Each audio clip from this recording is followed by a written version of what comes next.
السلام عليكم ورحمة الله وبركاته. وعليكم السلام ورحمة الله وبركاته. شديد قوي ليه كده في السلام؟ بكم هذه الجارية؟ تمسيتك جميلة.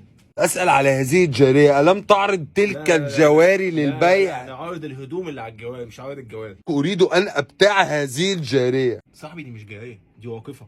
حاولت أن أتزوج بالطرق التقليدية وفشلت. انت لو عايز واحدة من الطراز بتاعك ده مش هتلاقي.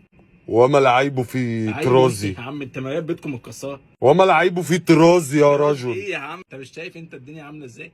ماذا بي؟ ولا بي ولا سي، انت 10 على 10. لقد أصبح الزواج مكلف جدا صديقي. حسن لا تتزوج. أحتاج أن أتزوج. لا تتزوج. لماذا صديقي؟ لان الزواج مكلف. لقد فكرت أن أتزوج تلك الجارية البلاستيكية، أظن أنها لن تكلفني شيء. هذه الجارية البلاستيكية ب6000 جنيها. حتى الجارية البلاستيكية لن أستطيع لن شرائها. تستطيع شرائها. أشعر أنك تمليسني. أبحث عن امرأة لا تبوز أبدا. بالله عليك، بالله عليك، انا هحط نفسي مكانها. انا قاعد معاك في البيت، انا شايف دنيتك دي، انا هعيش ازاي اصلا؟ انا هضحك بأني وش؟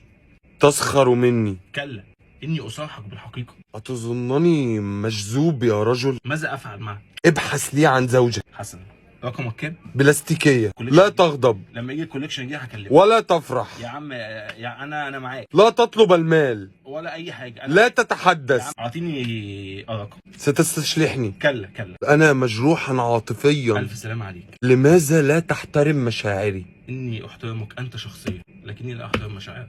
لماذا؟ ما فيش وش زي ده عنده مشاعر. حسنا صديقي، لقد حاولت معك بالحسنى. سآخذ تلك الجارية. سآخذ تلك الجارية مع. ماذا بك؟ ألن تعطيني تلك الجارية؟ سلام عليكم. رعاية الله، رعاية الله. حسنا صديقي. رعاية الله.